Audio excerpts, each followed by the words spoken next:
Olá, seja bem-vindo. Meu nome é Luciano e no vídeo de hoje nós vamos falar a respeito de Adam Smith, né? Para quem não se recorda, Adam Smith foi um economista e filósofo escocês do século XVIII e que teve grande importância em ambos os campos, né? Tanto na filosofia quanto na economia, devido a duas principais obras. Uma delas é a Teoria dos Sentimentos Morais, de 1759, né? The Theory of Moral Sentiments. E a outra é The Wealth of Nations, né? A Riqueza das Nações, de 1776. Inclusive, foi o mesmo ano da Revolução Americana. Essa última teve grande importância porque ela inaugura a economia como ciência e ela influencia basicamente todos os economistas posteriores, né? Nos próximos 200 anos aí, a riqueza das nações acaba influenciando grande parte dos economistas. E nesse vídeo nós vamos falar de dois assuntos, né? Um deles são os estágios de desenvolvimento da sociedade para o autor, e o outro é a chamada e a famosa, né, mão invisível do mercado, que vem a ser a mão invisível de Adam Smith. Né? Quais são as percepções do autor que acabaram resultando nesse termo? Né? Bom, os estágios de desenvolvimento da sociedade para o autor se dividiam em quatro. O primeiro deles era a caça, o segundo era o pastoreio, o terceiro era a agricultura e o quarto era o comércio. Para o autor, a forma como os homens, né, como os indivíduos, como os agentes econômicos produzem e também distribuem riqueza na sociedade, era o que determinava as instituições sociais que iriam reger essa sociedade. Né? O primeiro estágio de desenvolvimento social para Smith era a caça. Né? Esse para ele era o estágio mais baixo e rude da sociedade, tal qual era encontrado entre as tribos da América do Norte. A pobreza e a precariedade traziam uma certa igualdade entre os homens, né? Fazendo com que inexistisse qualquer forma institucionalizada de privilégio ou de poder, né? Justamente porque nesse estado das coisas, né, não existia um soberano ou mesmo bem comum. Justamente porque não havia algo que colocava os indivíduos, né, numa hierarquia que justificasse qualquer tipo de instituição, né, que regesse ali algum privilégio, algum poder entre os homens. O segundo estágio era o pastoreio, né? Obviamente já era um estágio um pouco mais avançado, tal qual era encontrado entre os tártaros e também entre os árabes. A economia nesse estágio já permitia agrupamentos sociais maiores. A produção ela se baseava na domesticação de animais e a criação exigia uma existência nômade, né? Os indivíduos não se vinculavam a determinada área. E um ponto muito importante é que pela primeira vez encontra-se uma forma de riqueza, né? Que acaba obviamente se tornando uma forma de propriedade e que obviamente pode ser acumulada, né? E essa forma de propriedade é justamente o gado, né? E o gado inaugura aí a primeira relação de propriedade privada, né? E com essa relação de propriedade surge pela primeira vez também a necessidade de uma forma institucionalizada de garantir o poder e o privilégio, né? E essa forma é justamente o governo civil. Para Smith, o governo civil ele era instituído de forma, né, a garantir a segurança à propriedade, né? Que na realidade era basicamente uma forma de proteger os ricos, né, que eram aqueles que tinham alguma propriedade, daqueles que não tinham nenhuma, né, daqueles que eram considerados pobres, né, que não tinham qualquer tipo de posse. Bom, e o terceiro estágio é o da agricultura, né? É o estágio da economia medieval feudal da Europa Ocidental. Nesse estágio, as sociedades elas já se fixaram em algumas áreas, né? E claramente a agricultura se torna a atividade econômica predominante, né? A atividade econômica mais importante para essas sociedades. E junto com a agricultura, obviamente, a propriedade da terra se torna a relação de propriedade mais importante, né? E a que vai determinar, obviamente, uma hierarquia socioeconômica. A posse da terra se torna, obviamente, a relação de propriedade mais significativa na determinação das classes de acordo com o seu privilégio e com o seu poder também. Dessa forma, a propriedade de vastas áreas de terra, né, de grandes áreas, era fonte do poder social e do poder político da época. Um ponto interessante desse estágio era que a nobreza rica não tinha onde despender, né, os seus recursos, né? Justamente porque o comércio exterior era muito limitado e a produção de produtos manufaturados mais refinados também era um tanto limitada, né?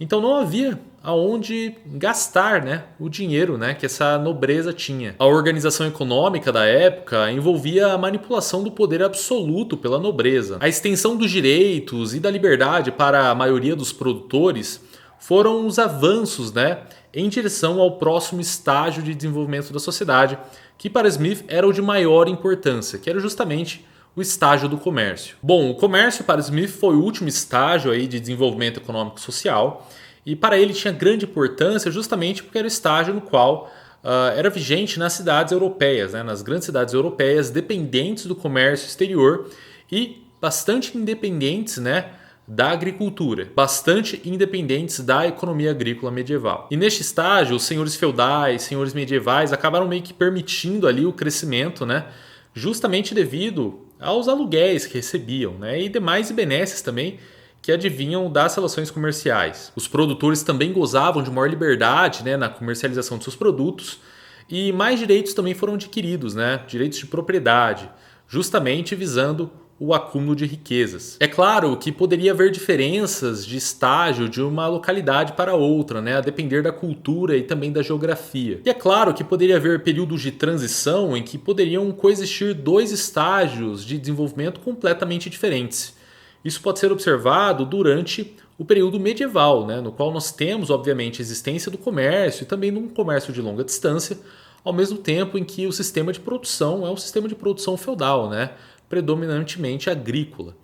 Então, obviamente, poderiam coexistir dois estágios de desenvolvimento completamente diferentes. Bom, com relação agora à mão invisível, né? A mão invisível foi um termo cunhado por Smith e que representa percepções muito importantes do autor acerca do mercado, né, e do sistema econômico capitalista em geral. Bom, para Smith havia meio que uma ilusão criada pela natureza de que a felicidade pessoal tinha como origem a riqueza material, levando assim a efeitos econômicos e sociais impressionantes advindos através do desejo de ganhos pessoais, né? Para Smith, embora os indivíduos agissem de forma egoísta, estritamente em proveito próprio, né, ou da classe a qual pertencessem, e que à primeira vista o conflito individual ou conflito de classe fosse resultado dessa ação, para ele havia na natureza ou na providência divina algo que ele chamava de mão invisível, que guiava as ações dos indivíduos que aparentemente geravam conflitos em direção à harmonia benevolente, né? Em direção à harmonia social. Dessa forma, da obra de Smith, né, das suas percepções a respeito do sistema capitalista e do sistema de mercado, surgem duas percepções completamente diferentes, né? Uma delas vai em direção aos conflitos de classe, né, que nós veremos de forma melhor desenvolvida por Karl Marx mais tarde. E também surge a percepção de que há uma harmonia social no sistema capitalista, né? De que há uma harmonia no sistema de mercado. Então, nós temos duas correntes completamente diferentes e que são necessariamente antagônicas, né? Já que uma acaba atingindo a outra, né? Mas é justamente da percepção da harmonia social do capitalismo é que vem a ideia, né, que vai fundamentar a mão invisível do mercado, né? O que é a mão invisível? Bom, a percepção que Smith teve, que fundamenta, né, o conceito da mão invisível, é justamente o observar de que os agentes econômicos no mercado, eles agem de forma a suprir as necessidades materiais, né, as necessidades e desejos materiais de outros agentes, né? Ou seja, eles atendem ao mercado, mas não com a finalidade de suprir o mercado, mas sim com a finalidade de atender às suas próprias necessidades e desejos, né? Justamente porque é atendendo às necessidades dos outros que é possível, né, oferir, né, ganhos para atender às suas próprias necessidades, né? Dessa forma, eu vou citar aqui um trecho que ilustra muito bem essa percepção de Adam Smith, né? Não é da benevolência do açougueiro, do cervejeiro e do padeiro que esperamos o nosso jantar, mas da consideração que eles têm pelos próprios interesses. Nessa citação aqui, o que Smith diz é o seguinte: o padeiro ele não acorda às 5 horas da manhã, né? Ele faz a massa e prepara o pão com a finalidade, né, e com a estrita finalidade de atender você como cliente e te oferecer, obviamente, o pão quente ali às 6 horas da manhã.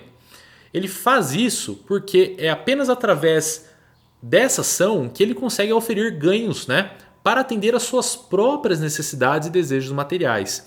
Então os agentes agem de forma a atender os desejos uns dos outros, de forma a atender aos seus próprios interesses, né? Então por isso Smith argumenta que o sistema de mercado é um sistema em que reina a harmonia social dos agentes econômicos, né? justamente porque eles atendem uns aos outros, não com a finalidade de fato atender uns aos outros, mas com a finalidade de atender às suas próprias necessidades materiais. Uma outra citação bem interessante que ilustra também esse ponto. Quando, por princípios naturais, somos levados a progredir rumo aos fins que nos seriam recomendados, por uma razão refinada e esclarecida, somos bem capazes de imaginar que isto é sabedoria do homem, quando em realidade é sabedoria de Deus. Então Smith atribuía à própria natureza essa ação dos agentes econômicos que levavam a essa harmonia social, né? Que ele acabou caracterizando como a mão invisível do mercado. É bom que a natureza nos imponha desta maneira. É esta ilusão que cria e mantém o movimento contínuo da operosidade humana. Foi ela que primeiro incitou os homens a cultivar o solo, a construir casas, a fundar cidades e comunidades e a inventar e fazer progredir todas as ciências e artes que enobrecem e embelezam a vida humana. Dessa forma, para Smith, os indivíduos eles são conduzidos por uma mão invisível que os fazem promover o bem social, mesmo sem o intento ou o motivo, né? Mesmo sem a finalidade de fazer. Eu espero que vocês tenham gostado desse vídeo. Se você gostou, considere se inscrever aqui no canal, dê uma olhada em nosso conteúdo, né? Nós temos muitos vídeos aqui já. Até a próxima. Tchau!